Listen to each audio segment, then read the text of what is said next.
तो आज हम बात कर रहे हैं एंथनी की।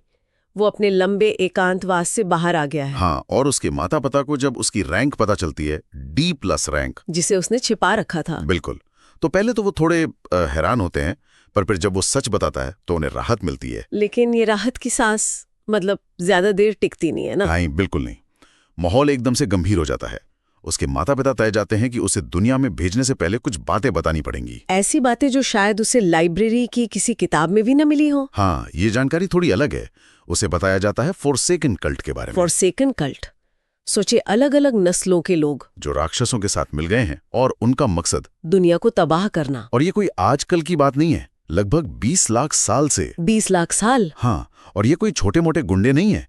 इनके काम बहुत घिनौने हैं। जैसे हत्याएं करना, जो नई प्रतिभाएं उभर रही हैं उन्हें खत्म करना, ओह, तस्करी, अपहरण और तो और बच्चों को गुलाम बनाकर अपने साथ मिला लेना। बाप रे, ये तो बहुत ही भयानक है। बिल्कुल, एक बहुत बड़ा खतरा है ये दुनिया के लिए। और इसी बीच एंथनी के पिता एक बहुत ही निजी कहानी सुनाते हैं, दर्दनाक भी। हाँ, वो अपने एक जिगरी दोस्त के बारे में बताते हैं, जिस पर उन्होंने 70 साल तक भरोसा किया था। 70 साल आंख बंद करके भरोसा, और आखिर में उसी दोस्त ने धोखा दिया। और ये सिर्फ धोखा नहीं था, है ना? पता चलता है कि वो दोस्त असल में शुरू से ही फॉरसेकन कल्ट का मेंबर था। क्या? हाँ, उसे भेजा ही इसलिए गया था कि वो पिता का भरोसा जीते। Oh my God. और जब ये सब खुला तो जाहिर है लड़ाई हुई। उस लड़ाई में एंथनी के पिता और वो दोस्त दोनों मारे गए। दोनों मारे गए? हाँ, लेकिन पिता तो। हाँ, यही कहानी में एक और मोड़ आता है। एंथनी की दादी, पिता की माँ, उन्होंने कुछ किया। उन्होंने अपनी एक खास बहुत ही रेयर स्किल इस्तेमाल की और पिता को वापस ले आई मौत के मुंह से। अच्छा, तो वो जो अफवाह थी कि दादी मरे हुओं को जिंदा कर सकती हैं, वो यहीं से शुरू हुई थी। असल में वो एक बेहद शक्तिशाली क्षमता का प्रदर्शन था, एक खास मौके पर। समझ गई। इस सब के बाद पिता एंथनी को एक बहुत सख्त चेतावनी देते हैं। हाँ, ये बहुत जरूरी है। वो कहते हैं किसी पर भरोसा मत करना, खासकर लड़ाई के मैदान में। बिल्कुल, सिवाय परिवार के सदस्यों के या फिर उन लोगों के जिन पर माना कॉन्ट्रैक्ट जैसा कोई अटूट बंधन हो, क्योंकि एक पल की झिझक भी जान ले सकती है। सही कहा। और एंथनी इस बात को समझता है, बहुत गंभीरता से। हाँ, वो पहली बार अपने पिता को कुलपति कहता है। बिल्कुल, ये दिखाता है कि स्थिति कितनी गंभीर है। ये सिर्फ सलाह नहीं, ये जिंदा रहने का नियम है। फिर बाद में एंथनी अपने कमरे में अकेला होता है और वो सोचता है कि उसे शाप किसने दिया था। ये सवाल उसके दिमाग में घूम रहा होता है। तो वो अपनी शक्तियों का इस्तेमाल करता है पता लगाने के लिए। पहले सर्वज्ञ स्किल, हाँ, ऑमनिशेंट स्किल, जिससे ज्ञान मिलता है। लेकिन एक प्रॉब्लम है। क्या? उसकी माना रैंक, उसकी जादुई शक्ति का लेवल अभी कम है। तो उसे शाप देने वाले का जो अस्तित्व है, एक ताबूत में बंद SS रैंक से भी ऊपर की कियोस ऑरा वाला, वो धुंधला दिखता है, साफ नहीं। अच्छा, तो पूरी तस्वीर नहीं मिलती? नहीं।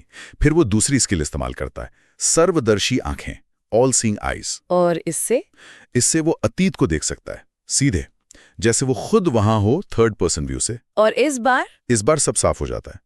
वो देखता है शाप देने वाले को, फॉरसेकन कल्ट का मेंबर, एक इंसान। हाँ, और वो ताबूत भी साफ दिखता है।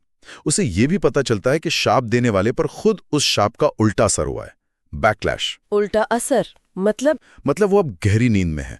उसने खुद को सील कर लिया है उसी ताबूत में। अच्छा, पर उसने शाप दिया क्यों था एंथनी को? एंथनी यही पता लगाने के लिए और पीछे देखता है, और तब कनेक्शन जुड़ता है। क्या कनेक्शन? ये शाप देने वाला वही व्यक्ति है जिसने उसके पिता के उस धोखेबाज दोस्त को भेजा था। ओह, तो ये मास्टरमाइंड था। हाँ, जब पिता के दोस्त वाला मिशन फेल हो गया और वो मारा गया, तो इस व्यक्ति ने बदला लेने का फैसला किया। बदला? पता चलता है कि उसने उस दोस्त को अपने बेटे की तरह पाला था, तो उसका गुस्सा, उसका दुख बहुत गहरा था। और उसने बदला लिया एंथनी से? हाँ, एंथनी के जन्म के सिर्फ 1 हफ्ते बाद ही उसे शाप दे दिया। 1 हफ्ते बाद? हाँ, लेकिन फिर 10 साल बाद शाप का वो उल्टा असर, वो बैकलैश, उस पर हावी होने लगा। उसकी उम्र तेजी से घटने लगी? बिल्कुल, और खुद को बचाने के लिए उसने एक पुरानी शक्तिशाली कलाकृति, उसी ताबूत का इस्तेमाल करके खुद को सील कर लिया। तो एंथनी के पिता की पूरी जिंदगी तहस नहस करने वाला मास्टरमाइंड इतने सालों से जिंदा है और किसी को पता तक नहीं? हाँ, एक तरह से छिपा हुआ। एंथनी के लिए बहुत बड़ा खुलासा। तो इस सबसे एंथनी को न सिर्फ फॉरसेकन कल्ट की सच्चाई पता चलती है, बल्कि अपने पिता के साथ हुए धोखे और अपने ऊपर लगे शाप का पूरा कनेक्शन समझ आता है। बिल्कुल, सब कुछ जुड़ जाता है। और ये सब जानने के बाद एंथनी के अंदर एक ठंडा सा संकल्प जागता है। क्या सोचता है वो? वो मन ही मन सोचता है, तुम बेहतर है उसी ताबूत में रहो और मेरा इंतजार करो, मैं वो लेने आऊंगा जो मेरा है।